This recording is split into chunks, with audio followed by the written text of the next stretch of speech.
उभै गए लेक पुगिन्छ उधै गए बेसी मनमा पिर त कल्लाई छैन बसौँ हाँसी खुसी कहिले हामी डगर बगर कहिले सहर सहर गीत बनाएर सुनौँ सुनाऊ मनभरिका रहर लेक पाटनमा बुकी फुल्यो हिमालयमा हिउँजोसी मन धमिलो नहोस् कहिले बसौँ हाँसी खुसी। नमस्कार, यहाँलाई हार्दिक स्वागत अनि अभिवादन छ कार्यक्रम सुसेलीमा। सुसेली लिएर आइपुगेँ म ओम भण्डारी। नेपाली लोकगीत, लोक साहित्य र लोक संस्कृतिको सङ्गम हो सुसेली। बिहान यसै बेला प्रसारण हुन्छ। खैकुन्नी घरदेशमा हुनुहुन्छ, परदेशमा हुनुहुन्छ, हतार फुर्सद गाउँ सहर जहाँ हुनुहुन्छ, हामी त्यहीँ आइपुगेका छौँ गीतका कुरा गर्न, संस्कृतिका जानकारी सुन्न र सुनाउन। यो बसाइ सधैँ हार्दिक र विशेष हुने गर्दछ। आज त सुसेलीको विशेषाङ्क। आज हामी सुसेली संवादमा अतिथिसँग कुराकानी गर्नको निम्ति, भलाभली गर्नको निम्ति आइपुगेका छौँ र आज चाहिँ सुसेली अझ विशेष नै हुनेछ, किनभने आज हामीसँग लोकगीतका कलाकार, गायक, तत्कालीन रेडियो नेपालका विभिन्न कार्यक्रमहरूमा नियमित सहभागी हुने एकजना त्यस्ता धुरन्धर कलाकार हुनुहुन्छ आदरणीय विजय गौतम। त्यसै गरी नेपाली लोकगीतको पर्याय जस्तै बन्ने गण्डकी क्षेत्रको एउटा भाका छ जसलाई हामी ठाडो भाका भन्छौँ। त्यो गीतमा अध्ययनको मूल विषय बनाएर विद्यावारिधि गर्दै गर्ने गायिका आदरणीय विष्णु परियार दुवैजना सँगै हुनुहुन्छ। यहाँहरूलाई स्वागतम, नमस्कार छ सुसेलीको। हजुर, धन्यवाद। धेरै धेरै धन्यवाद यहाँलाई। नमस्कार, हृदयदेखि मनदेखि नमस्कार। साह्रै खुसी लाग्यो यसरी सँगै सुसेलीमा दुईजना कलाकार हामीले भेटेका छौँ। त्यसकारण कार्यक्रम खास बन्नेछ। आराम हुनुहुन्छ विजयजी? हजुर, एकदम एकदम भगवानको कृपा, साथीहरूको सबैको माया स्नेहले अहिलेसम्म ठिक छु भनौँ। विष्णुजीको के छ? हजुर, मेरो पनि एकदमै ठिक छ। अलिअलि घाँटी दुखिरहेको थियो। अहिले यो सुसेलीमा आउँदा, हजुरसँग भेट हुँदा र दर्शकहरू सामु, सुसेली सुनेर बसिरहने दर्शकहरू सामु आफ्नो आवाजलाई पनि जोड्न पाउँदा झनै खुसी लाग्यो, झनै ठिक भए। हामीलाई चाहिँ वरदान जस्तै भएको छ। लोक कलाकारहरूसँग भेट गर्ने हाम्रो यो मन जस्तै भएको छ। विजय सर चाहिँ लामो समय कतै मिडियामा नभेटिने, आज अकस्मात हामीले पायौँ होइन। हाम्रा निम्ति त खुसी छँदैछ। तपाईँलाई चिन्ने जान्ने र अहिलेका अनुज पुस्तालाई पनि खास लाग्नेछ। केमा व्यस्त भएर यस्तो भयो?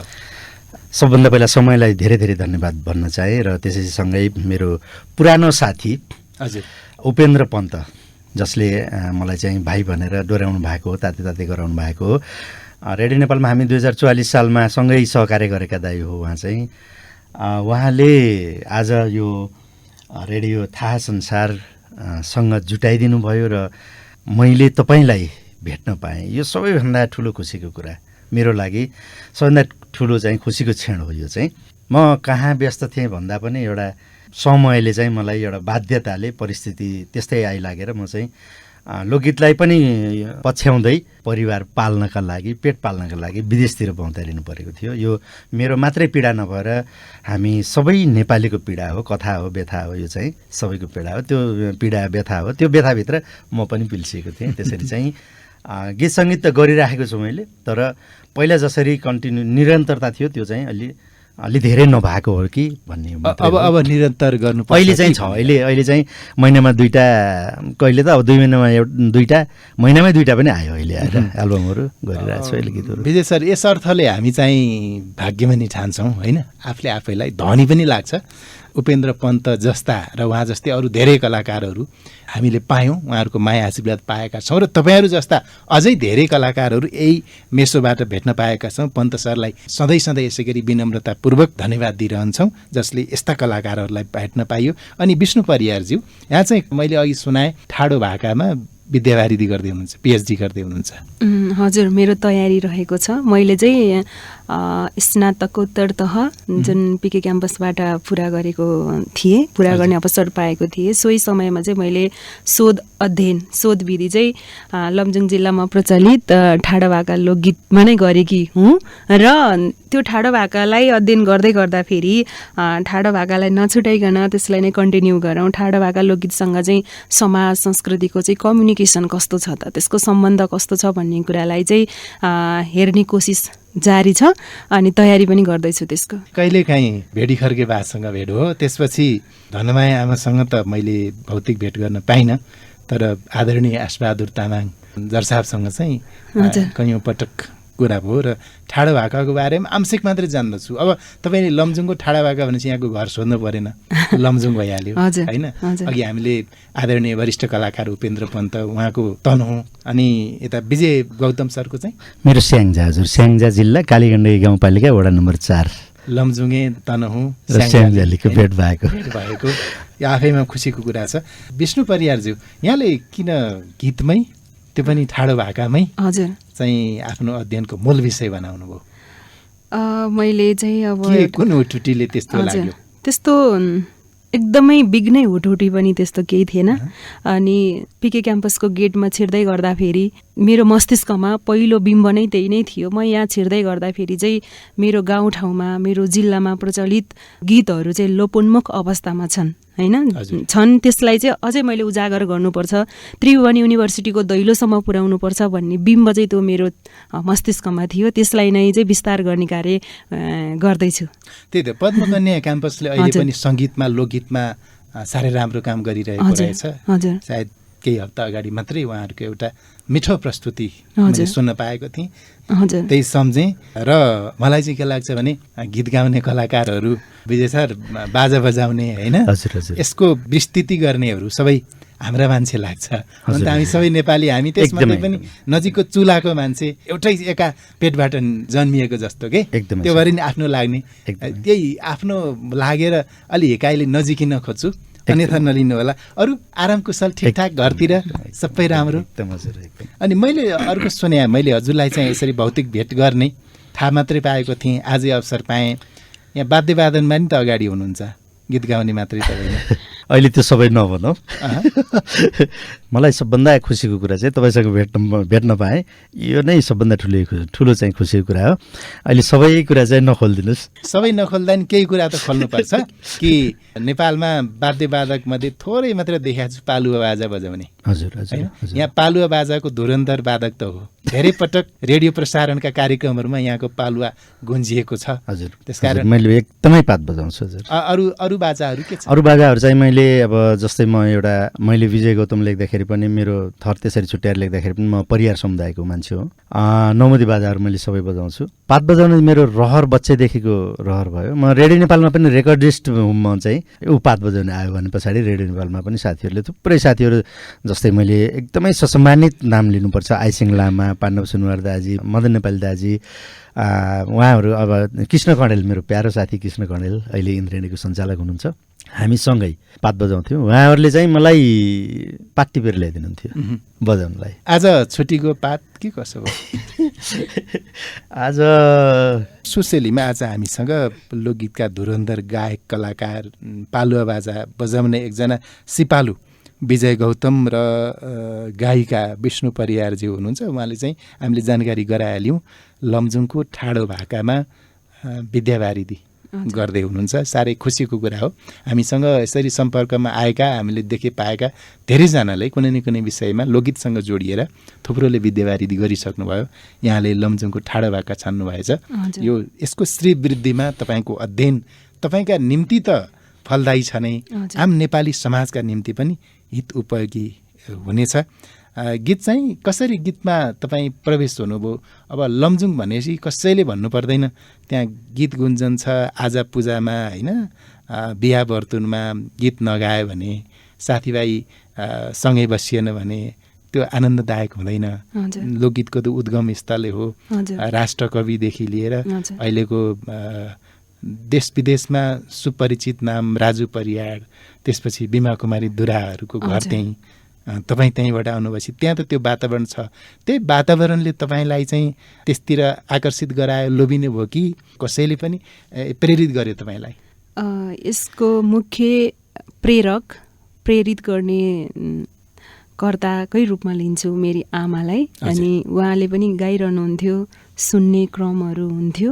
जस्तै अब जन्मिसके पछाडि अलि मस्तिष्कले चाहिँ केही क्याच गर्न सक्ने भइसके पछाडि आमाको पछि लाग्ने, आमाले बिउ गोड्दा, धान गोड्दा, बाख्राहरू चराउन जाँदा त्यस्तो समय मम्मीले गाउनुहुन्थ्यो। मेरो मम्मीले पनि ठाडो भएको असाध्यै गाउनुहुन्छ। अनि त्यस पछाडि सुन्ने त्यही क्रमहरू जारी भइरहेको थियो। अनि मलाई चाहिँ प्लस बच्चैदेखिको नै गायन क्षेत्रमा, गायन विधातर्फ चाहिँ एकदमै रुचि थियो, अन्तरात्मा अन्तर्हृदयदेखि नै। अनि स्कुल तहमा मैले धेरै स्कुलका विभिन्न कार्यक्रमहरूमा अनि मेरो पालिका, नगरपालिका, वडाहरूमा हुने जति पनि बाल क्लबले आयोजना गर्ने कार्यक्रमहरू होस्, विद्यालय स्तरीय कार्यक्रमहरू होस्, विभिन्न कार्यक्रमहरूमा म उपस्थित हुन्थेँ।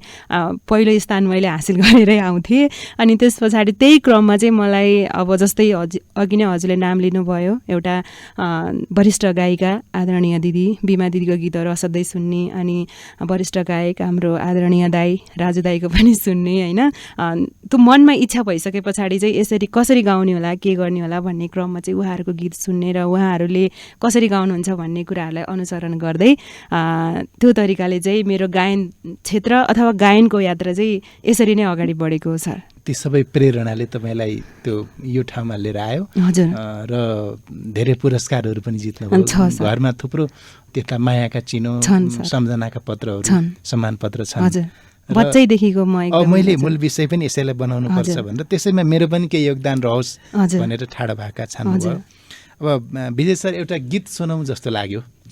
तपाईँले उस बेला धेरै, आजको नयाँ पुस्ताले त म उस्तो भन्न सक्दिनँ, तर अहिलेको प्रौढ भएको पुस्ता, ज्येष्ठ भएको पुस्ताले चाहिँ रेडियो नेपालको चौतारी लगायतका कार्यक्रम खुब सुनेको छ। हजुर, धेरै कलाकारहरूलाई कलाकार बनाउने प्रेरणा पनि त हो त्यो। धेरैले उस बेला अहिलेको जस्तो हातमा सञ्चार थिएन। रेडियो नेपालको चौतारीमा एकपटक गीत गाउन पाउनु नै सौभाग्य थियो। त्यहीँबाट कलाकार भए। त्यो सब कुरालाई सम्झिएर उस बेलाको ती सबै साथीभाइलाई तपाईँले आँखा अगाडि राख्दै एउटा गीत सुनाऊ। मैले त्यति बेलाका साथीहरूलाई सबैलाई आत्मामा राखेर त्यही रेडियो नेपालमै गाएको गीत चाहिँ छापै डाँडा मितलाङको फेदीमा झरे सेती बेनी बाँचे भेटुने भन्ने। अब यसको पृष्ठ छापै डाँडा भने कहाँ हो? यो हाम्रो चाहिँ स्याङ्जा गुल्मी पर्वतको त्यो सङ्गम स्थलमा पर्छ। सेतीबेनी जहाँ चाहिँ स्याङ्जा र पर्वत गुल्मीको सङ्गम स्थल हो। त्यहाँ चाहिँ हाम्रो विश्व सम्राट शिला शालिग्रामलाई त्यहाँ भेटिन्छ। माथि चाहिँ मितलाङ भन्ने गाउँ छ, त्यो पर्वतमा पर्छ। अनि सेतीबेनी तल बजार भयो। अनि सेती खोला त्यहीँ, काली गण्डकी त्यहीँ बगेकी छिन्। तिनी गण्डकी मिर्मी हुँदै ऋणी हुँदै आउने हुन्। अनि चाहिँ हाम्रो मुक्तिनाथबाट उत्पत्ति भएको काली गण्डकी त्यो धार्मिक स्थल हो त्यो ठाउँ चाहिँ। हजुर, अब यो कतिपय कुरा गीतले पढाउँदो रहेछ क्या। म लगायत धेरै।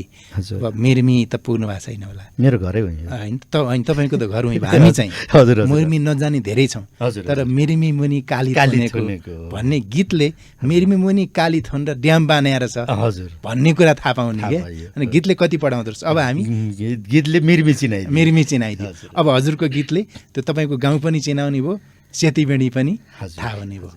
हजुरको त्यहीँ घरै त्यहीँ? मेरो घर चाहिँ बिर्गासँगै बिर्गा हो। मैले बिर्गालाई समेटेर अर्को एउटा गीत पनि बनाएको छ, मनमाया वाइ बालेर मैले गाएको। ल पहिला त्यो अहिलेको गीत सुनाऊ। हजुर। छापै डाँडा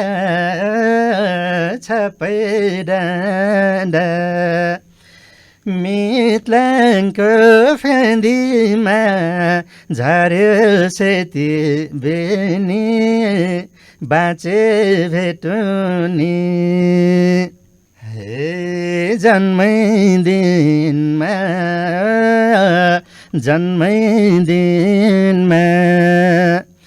भाबीले खेलेख्यो गरिबीले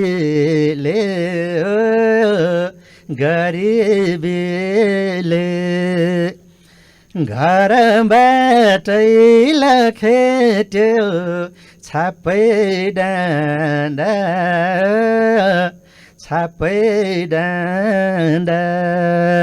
मितलाङको फेदीमा झर्यो सेती बेनी बाँचे भेटुनी। आहा, कस्तो गजब सुनिरहनुलाई। अब स्याङ्जालेहरूसँग त्यो कलाको चाहिँ एउटा मूल प्रवाह नै छँदैछ, सबैलाई लठ्याउन सक्ने, छक्क पारिदिन सक्ने आवाज छ। अब स्याङ्जाली आदरणीय गायक कलाकार विजय गौतमको यो स्वर गीत सुनाएपछि अब हामी लमजुङको ठाडो भाका नसुनी बस्न सकौँला र? हाम्रो आजका अर्का अतिथि विष्णु परियारज्यूलाई अनुरोध गरेँ, अझ भए त ठाडो भाका नि सुन्नुपर्छ, अहिले नभए पछि पनि। हजुर, ठाडो भाकालाई चाहिँ म नेक्स्ट टाइम सुनाउने प्रयत्न गर्नेछु। 100% म सुनाउने नै छु। अहिलेलाई भने चाहिँ मैले स्कुल तहमै एसएलसी पनि दिएको थिएन, अनि त्यो समयमा एउटा गीत गाउने अवसर मलाई दिनुभएको थियो आदरणीय दाइ दिलीप रेग्मी। उहाँ अहिले गाउँमै हुनुहुन्छ, पर्वतको हुनुहुन्छ। अनि यस गीतलाई चाहिँ लयबद्ध गर्नुभएको थियो आदरणीय दाइ वसन्त थापाज्यूले, अनि शब्द सङ्कलन गर्नुभएको थियो पुनर्चापागाई दाइले। अनि त्यही गीतलाई चोटै चोटको खानी भन्ने गीत मेरो जीवनमा सबैभन्दा पहिला रेकर्ड भएको गीत, त्यसलाई चाहिँ म सुनाउने प्रयास गर्नेछु। यता छाडी जोवनको धानी, जोवनको धानी, उता यो मनका सारी सुम्पानी, चोटै चोटको खानी खानी खानी, म त झरेको फुल कर्कलाको पानी, दुबो सरी मौला होस् तिम्रो जिन्दगानी, म त झरेको फुल कर्कलाको पानी, दुबो सरी मौला होस् तिम्रो जिन्दगानी। हजुर, धन्यवाद। यो चाहिँ एल्बममा छ, तपाईँले रेकर्ड गराउनु भएको। कति सालदेखि हो रेकर्डको थालनी भएको? 68 सालमा रेकर्ड भएको थियो। त्यति बेला म स्कुल पढ्दै थिएँ, सानै थिएँ। अहिले त तपाईँको स्वरमा त प्राकृतिक स्रोत छँदै थियो, अब सिकेर त्यसलाई चाहिँ खिपेर सप्तसुर जानेर पनि कति गीत रेकर्ड गर्नुभयो हालसम्म? अहिलेसम्म 2 दर्जनभन्दा बढी गीतहरू रेकर्ड नै छन्। अनि त्यस पछाडि लाइभ दोहोरीहरू पनि 1 दर्जनभन्दा बेसी लाइभ दोहोरीहरू पनि छन्। मैले चाहिँ अफिसियल गीतहरू, यता लाइभ दोहोरीका गीतहरू, आएका गीतहरू पनि त्यति खासै गर्ने टाइम हुँदैन। अनि एक टाइम चाहिँ मैले यो पढाइलाई मात्रै दिएँ, अनि पढाइ सकिने बित्तिकै फेरि मैले यता शैक्षिक क्षेत्र, अध्यापन क्षेत्र पनि रोजेकी भएर आज पनि म क्याम्पसमै थिएँ। अनि भेनाले ल नानी ल भनेर अनि फेरि त्यहाँ 1 पिरियड नपढाइकन त्यसरी म आएको छु। कर गर्नुभएको नानी, यस्तो कार्यक्रम चाहिँ एउटा अपर्च्युनिटिज पनि हो हिँड भनेको भएर। अनि भेनालाई धन्यवाद यसको लागि विशेष। अनि अब क्रमशः चाहिँ मैले समय मिलाएर गीत सङ्गीतलाई नै दिनेछु अबका समयहरू। अध्यापन कहाँ गराउनुहुन्छ? मैले सिग्मा क्याम्पस सोराखुट्टे, अनि अर्को श्रमिक शान्ति क्याम्पस च्यासल शङ्खमूल। विषय चाहिँ हजुरले? मैले च्यासलमा श्रमिक शान्तिमा चाहिँ कानुनी नेपाली विषय पढाउँछु, अनि यता चाहिँ अनिवार्य नेपाली। धेरैलाई यो टन्नै हुने जवाफ पनि हो, पढा लेखा मान्छेहरूले चाहिँ गीत गाउँदैनन्, सङ्गीतमा लोकगीतमा लाग्दैनन्। लोकगीत पनि यहाँ त गाउँघरका हामी दैला महिलाको मात्रै हो भन्ने एउटा कुरा थियो कुनै बेला, होइन? भरम घाँस दाउरा गर्नेहरूले गाउँछन्, त्यो त हलो कोदालो गर्नेहरूले मात्रै हो। पढे लेखाले हलो कोदालो नि गर्छन्, गीत पनि गाउँछन्, होइन? ठुल्ठुलो धेरै काम गर्छन्, जति गर्छन् सबै चाहिँ नै नेपाली संस्कृतिको लागि गर्छन्। त्यसैले एउटा तह पार गरिसकेपछि मान्छे संस्कृतिलाई बिर्सिन्छ भन्ने हुँदै होइन, झन् यसरी लाग्नु भएको छ। हजुर पढाउँदै, आफू पढ्दै, गीत सङ्गीतलाई पनि साथमा लिएर आफ्नो सभ्यता, आफ्नो चाहिने कर्तव्यलाई पुरा गरिरहनु भएको छ। तपाईँ जस्तो सम्पूर्ण नेपाली छोरीचेलीहरूलाई हामी सलाम गर्दछौँ। यसै गरी सङ्गीतप्रति मोह बढ्दै जाओस्। अब विजय सर, हजुरको चाहिँ गीतमा कसरी लहसिनु भयो यसरी? म लहसिनु भन्दा पनि मैले अघि थोरै जोडेको थिएँ, हामी नेपालीहरूको बाध्यता हो। र प्लस अर्को फेरि म एकदमै गाउँको मान्छे। बिर्गा भनेको धेरै विकसित ठाउँ होइन, बिर्गा भनेको स्याङ्जाको पश्चिम, एकदमै लास्ट पश्चिम क्षेत्र हो, पश्चिम ठाउँ हो। त्यो ठाउँ गाउँबाट आएको मान्छे हो, म पनि गाउँले जीवन बिताइराखेको मान्छे हो। इभन अहिले पनि म गाउँमै बस्छु, अहिले पनि मेरो परिवार सबै हामी खेतीपाती सबै गर्छौँ हामीले। मैले त्यो छोडेको पनि छैन। गाउँ छोडे मात्रै होइन, हामीले छोडेकै छैन। हजुर, गाउँ छोड्यो भने पात बजाउनु छुट्छ नि त। सहरमा पात हुन्न, सहरमा यी अहिले छुट्यो नि त। गाउँमा भइदिया भएदेखि कतै एउटा पार्टी अहिले टिपी हाल्नु हुन्थ्यो, यहीँ त हुन्छ। गाउँमा त पात खोज्न, रुख खोज्न कहाँ जानुपर्छ? हजुर, परेसामै त हुन्छ।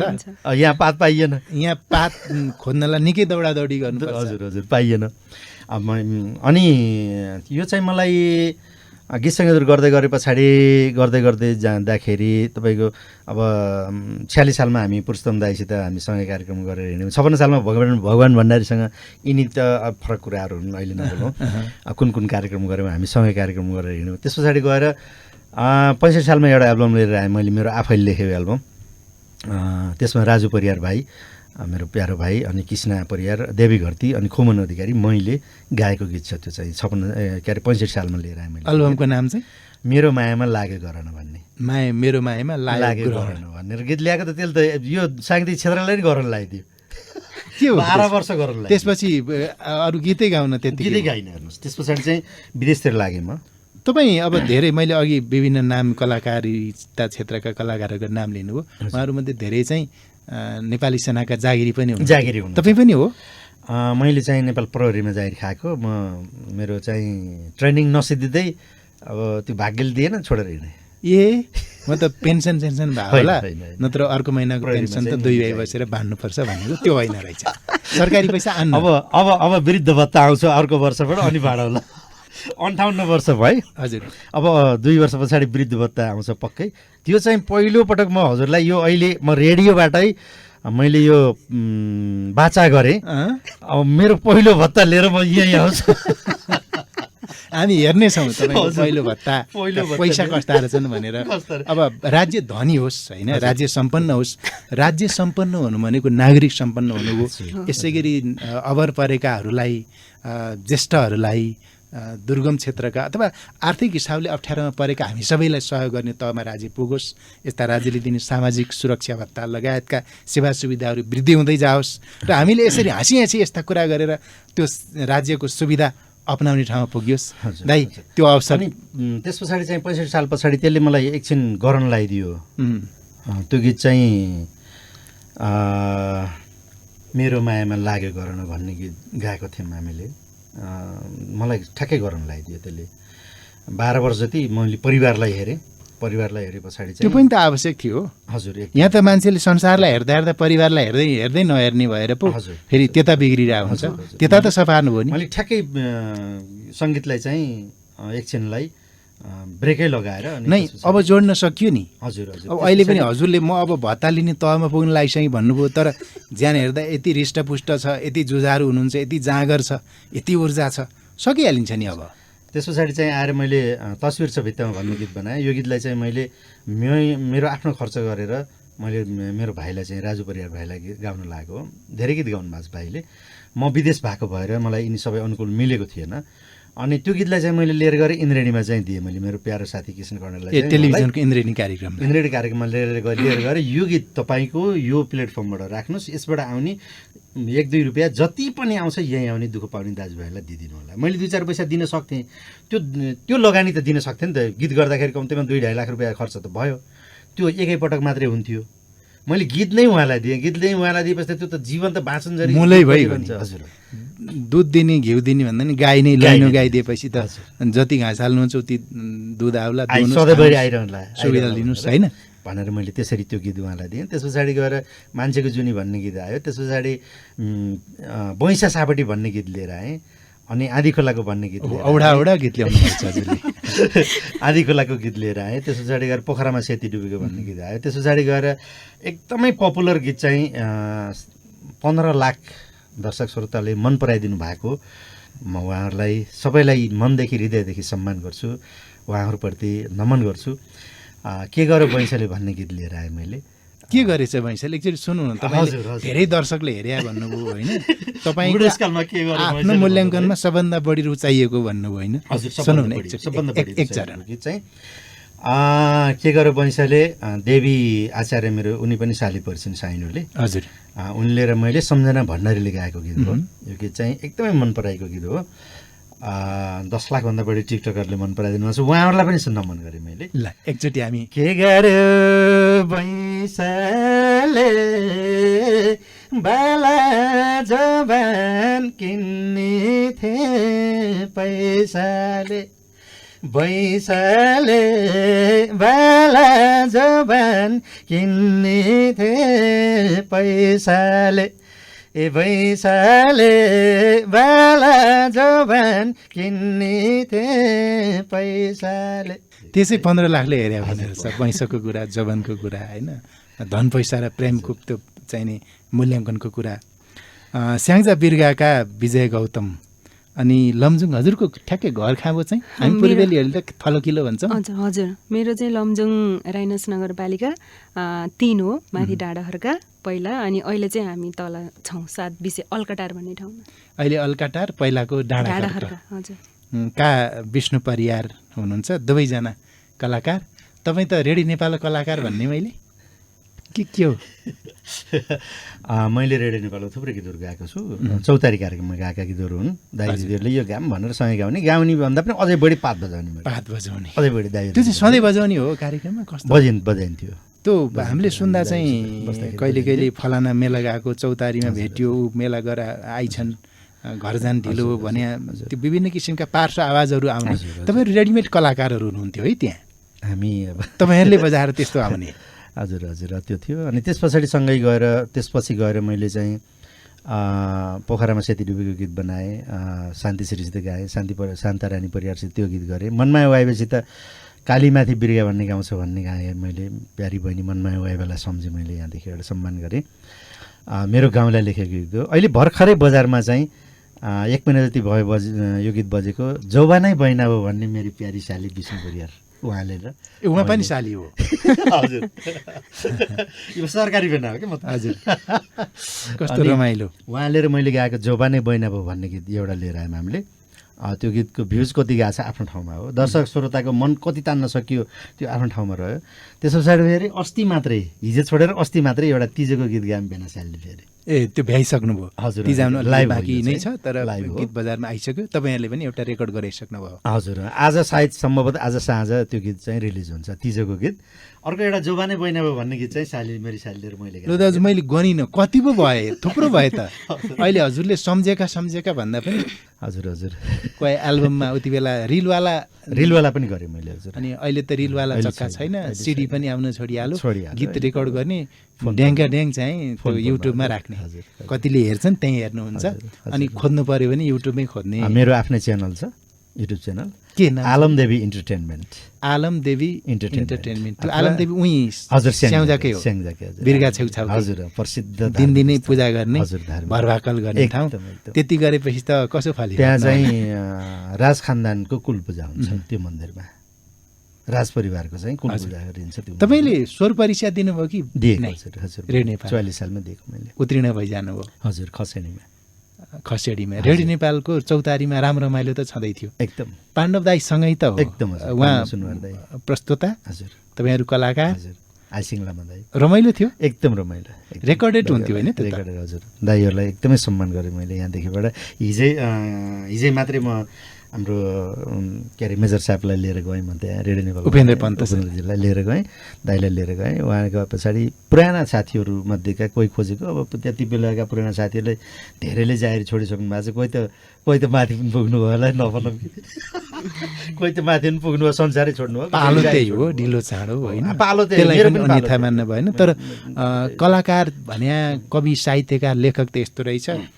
भौतिक शरीर नरहे पनि सधैँ बाँचिरहने ती अमर स्रष्टाहरू सबैप्रति सम्मान छ र अब विष्णु परियारज्यूको अलिकति कुरा अहिलेको यो समयमा तपाईँहरू हामीहरू भनौँ न तन्नेरी पुस्तालाई नेपाली लोकगीतले कतिको आकर्षण दिन सकेको जस्तो लाग्छ कतिको झोमिने छ मान्छेले कतिको रुचाउँदा रहेछन् जस्तो तपाईँले रुचाउनु भयो हजुर अहिलेको युवा पुस्तामा पनि लोकगीत सङ्गीतप्रतिको त्यो जुन एउटा हेराइ अनि सुनुवाई हुन्छ नि अभिव्यक्ति दिने अभिव्यक्तिहरू चाहिँ एकदम सकारात्मक नै छ झुमिरहेकै छन् जस्तो लाग्छ मलाई चाहिँ म अस्ति पनि एउटा कलेजले नै आयोजना गरेको कार्यक्रम थियो। त्यहाँ ल पढ्ने विद्यार्थीहरू, ल पढ्नेलाई त अनि यता तपाईँको लोकगीत भन्ने कुरातिर त त्यति धेरै आकृष्ट हुन्छन् जस्तो लाग्थेन।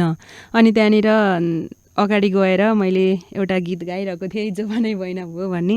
अनि यस्तो मजाले उहाँहरूले हुटिङ लाउनु भएको थियो, ताली बजाउनु भएको थियो, अनि त्यसमा उहाँहरू नाच्न चाहिरहनु भएको थियो भनेपछि अनि मैले त्यो समय र त्यो समयभित्र मैले गाएको गीत लोकगीत अनि त्यसमाथि उहाँले राख्नुभएको रुचि देख्दाखेरि चाहिँ अहिलेको यो युवा पुस्तामा पनि लोकगीतलाई चाहिँ रुचाउने त्यो माहौल र परिवेश चाहिँ छ। तर हामीले चाहिँ लोकगीत भनेर चाहिँ जुन आधुनिकीकरण भइसकेका लोकगीत र पारम्परिक रूपमै यथावत रूपमै धारा प्रवाह रूपमा आइरहेका लोकगीतहरूमा केही न केही फरक त छन्।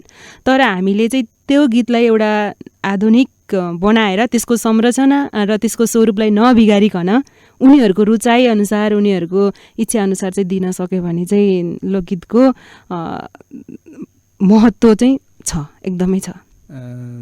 धेरै सबै क्षेत्रका मान्छेले रुचाउँछन्। सबै विधाका सबै क्षेत्रका मानिसहरूमा चाहिँ लोकगीत प्रतिको चाह मोह चाहिँ छ।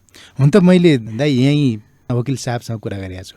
गायक, कलाकार, बाजा बजाउने, गीत गाउने वकिलहरू होइन, कतिपय सर्जन डाक्टरहरू हुनुहुन्छ होइन, लोक सङ्गीततिर त्यसरी चाहिँ नि भ्याएको बेलामा लागिहाल्ने भनेको सबैले रुचाउने विषय हो, कसलाई चाहिँदैन र। बनबुट्टाले त मन पराउँछ, जहाँ लोक सङ्गीत गुन्जन छ त्यहाँका होइन विष्णुजी बिरुवाहरू छिटो हुर्कन्छन्। एउटा शब्द भनिदिनु भयो, मैले तपाईँको शब्द काटेँ, सरी भन्छु मैले। वन बिरुवाले पनि रुचाउँछन् मेरो, कहीँ पात हल्लेको छैन, हावा चलेको छैन कहीँ पनि, तपाईँ त्यहाँ सुस्केर बजाउनुहोस् हावा चल्छ, अवश्य सुसेलिहाल्नुहोस् हावा चल्छ। यो तपाईँ उभिएर हेर्नुहोस् ल। मैले पनि धेरै पटक यो म आफैले विचार गरेर हेरेका कुराहरू नि भनेको वन जङ्गल वन बिरुवाले पनि त्यो सुसेली लोक सुसेली भनेको मन पराइदिन्छन्, त्यहाँबाट जन्मिन्छ। तिनी हामी त मान्छे हौँ हजुर, हामीभित्रको यो हृदय त झन् छिटो फुरुङ्ग भइहाल्छ र गीत सङ्गीतमा लागिहाल्छ। अब यो फाल्टु फाल्टै अलग अलगै लामो श्रृङ्खला बान्नुपर्ने विषयहरू छन्। तपाईँको ठाडी भाका, उहाँ बिर्गा सेरोफेरोको लोकसङ्गीतको कुरा, अघि हामीले मिर्मी सुन्यौँ होइन, आलन देवीको कुरा गऱ्यौँ। यो संस्कृतिका विराट विराट पक्षहरू हुन्। तपाईँका आफ्ना दामलीहरू चाहिँ? मेरा दमालीहरू त रेडियो नेपालमा हुँदाका अघि भएर नि मैले कृष्ण कर्णालाई मेरो दमाली हुनुभयो, आइसिङ लामा दाईहरू, पाण्डव सुनवार दाईहरू, मदन दाईहरू, त्यस पछाडि गएर हाम्रो यही के अरे हाम्रो उपेन्द्र दाईहरू मेरा दमालीहरू उहाँहरू। कस्तो त्यो सङ्गीतको माहौलमा जाँदा सिनियर जुनियर वरको परको यस्तो केही पनि हुँदैन, बराबरी। सङ्गीत भनेको एउटा त्यसले त कसैलाई माथि कसैलाई तल कसैलाई पर कसैलाई वर कसैलाई काखा कसैलाई पाखा बनाउँदैन। सङ्गीतभित्र डुबे पछाडि त एउटा पोखरीभित्र डुबे पछाडि त्यहाँ ठुलो सानो भन्ने पनि छैन, तलमाथि भन्ने पनि छैन। सङ्गीत भनेको अथाह सागर हो जसको व्याख्या मैले कान समातेर उठबस गर्नुपर्छ, मैले व्याख्या गर्न सक्दिनँ। ती सबैलाई सम्झि चाहिँ रहनुहुन्छ। हजुर, कहिलेबाट छुटेको त्यो चौतारीसँगको? मैले 53मा विदेश लागेँ, 53मा चाहिँ साउदी अरब गएँ। त्यस पछाडि म 50तिर मेरो छोरी जन्मे पछाडि 50 सालमा मेरो छोरी जन्मे पछाडि नै म इन्डियातिर लागेँ। इन्डियातिर लाए पछाडि चाहिँ 53बाट फेरि साउदीतिर गएँ। अनि साउदीतिर गए पछाडि विभिन्न देशहरूमा गएँ, म मलेसिया गएँ, कतार गएँ। अनि कतारमा बस्दा बस्दै उहीँ मैले मेरो व्यापार बिजनेस सुरु गरेँ। एउटा चाहिँ सटिङ भनौँ न, सटिङको चाहिँ पसल खोलेँ। अनि 2-4 जना भाइहरूलाई लिएर गएँ, जागिर दिएँ, उनीहरूलाई पनि रोजीरोटी दिएँ। त्यस पछाडि चाहिँ अब 12 वर्ष बसेँ म कतारमा पछिल्लो समय। अनि फर्केर आएर अहिले त्यो बसाइमा पनि गीत सङ्गीत छुटेको छैन। म कतारबाटै गीत सङ्गीत गरिरहेँ। मैले उहीँ कतारबाट रेकर्ड गरेर पनि, यहाँबाट बहिनीहरूलाई रेकर्ड गराउने, मैले आफूले उहीँबाट रेकर्ड गरेर पनि गीत चाहिँ गरिरहेको छु, मैले गरिरहेँ। सम्बन्ध चाहिँ सम्झनामा टुटेन। हजुर। तर कति साथीभाइ भौतिक रूपमा अब हुनुहुन्न। हजुर। त्यस बेलाको चौतारीको मुख्य संयोजक हजुर आदरणीय वरिष्ठ कलाकार पाण्डव दाई नै हुनुहुन्छ, राम थापा दाई हुनुहुन्न होइन, अरू धेरै धेरै कलाकारहरू।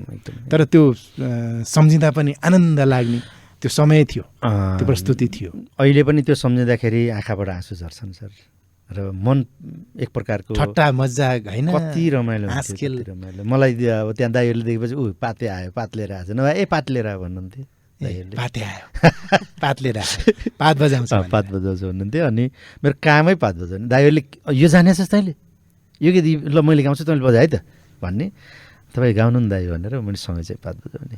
त्यो ढोका छिरेर त्यहाँ पुग्न कठिनाइ भयो कि सजिलै जानुभएको हो त्यहाँ? सजिलो त कहीँ पनि छैन, कुनै पनि ठाउँमा छैन सजिलो। त्यति बेला रेडियो नेपालमा गीत गाउन चाहिँ अब पालो कुर्नु पर्थ्यो, गएर चौरमा गएर बसिन्थ्यो, धेरै कुराहरू छन्, धेरै कुराहरू छन्। त्यो कोही दिन फेरि हामी अर्को भेटमा सविस्तार राख्नेछौँ। एकदमै। बल्ल आज दाइसँग सुनेको नामसँग यसरी भेट्ने मौका पाएछ सुशीलले, मैले।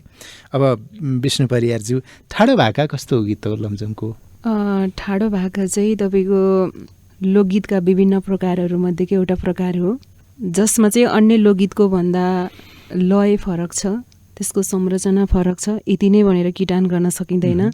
गाउँदै जाँदा फेरि त्यसको संरचना बन्न नि सक्छ, घट्न नि सक्छ। विशेष गरेर चाहिँ ठाडो भाका लोकगीतमा चाहिँ हाम्रो स्थानीय लवजका भाषाहरू होइन, अनि स्थानीय तहमा नै बढी प्रयोग हुने उखानका कुराहरू, टुक्काका कुराहरू चाहिँ त्यसमा जोडिन्छन्। त्यसै कारणले अरू गीतभन्दा चाहिँ फरक हो लोकगीत चाहिँ, के अरे ठाडो भाका लोकगीत। हजुर लमजुङको हजुर लमजुङको, हजुर होइन, हजुर गाउन अलि अप्ठ्यारो छ, हजुर। सबैले गाउन सक्दैन। सबैले गाउन नि सकिँदैन। एउटा अध्येता अध्ययनकर्ता भएर मैले पनि काम गरिरहँदा पनि म आफैलाई पनि गाह्रो पर्छ भनेपछि यसको लागि चाहिँ तपाईँको धेरै नै मेहनत र त्यही अनुसारको चाहिँ परिपाटी चाहिँ चाहिन्छ। परिपाटी भन्नाले जसले ठाडो भाकाकै परिवेशमा हुर्किनु भयो, ठाडो भाकाकै समुदायमा होइन, जस्तै हामीले भेडीहर्के साइला दीर्घराज अधिकारी उहाँलाई हेर्छौँ, किनकि माध्यमिक कालमा उहाँले जुन किसिमको ठाडो भाकाले एउटा योगदान दिनुभयो, एउटा युग पुरुषको रूपमा रहेर उहाँले काम गर्नुभयो, उहाँकै वरिपरि गाउने कति धेरै थियो होला नि, तर अरूले गाउन सक्नु भएन, किनकि त्यो एउटा देन हो नि, प्रकृतिले दिएको होइन, एउटा ईश्वरले दिएको वरदान जुन व्यक्तिमा हुन्छ त्यसले मात्रै नै त्यसलाई गाउन सक्छ जस्तो लाग्छ मेरो बुझाइमा चाहिँ। इन्ती गिन्ती जो कोहीले गाउन सक्दैन होइन। अब तपाईँले विद्यावारिधि गर्दा त कतिपटक ठाडो भाका गएको ठाउँ बस्नुपर्ने होला, हजुर ठाउँ गाउँमा जानुपर्ने, भ्याइसक्नुभयो? छैन, मैले यो स्नातकोत्तर तहमा जस्तै मर्स्याङ्दी गाउँपालिका, सुन्दर बजार नगरपालिका त्यो भेगतिर नि गएँ। अनि त्यस्तै गरेर हाम्रो राइनस नगरपालिकाका 10वटा वार्डहरूमा जहाँ ठाडो भाकाको अध्येताहरू हुनुहुन्थ्यो, सर्जकहरू हुनुहुन्थ्यो, त्यो सबै ठाउँ घुम्ने एउटा समय चाहिँ मिल्यो। अरू ठाउँहरू चाहिँ चार नै बाँकी छ। यहाँहरूले यो सबै अध्ययन सकेर हजुर काम सम्पन्न गरेपछि, उत्तीर्ण भइसकेपछि त्यो खुसी पनि कोही दिन हामी बाँडौँला। र त्यो सबै तपाईँले समेटेका, सङ्घालेका, सङ्कलन गरेका अनुभव चाहिँ सुशीलीले सुनाउनु पाओस्। समय सकि त गयो, हिँड्दा हिँड्दै जान्छ, बोल्दा बोल्दै जान्छ, पत्तै पाइँदैन।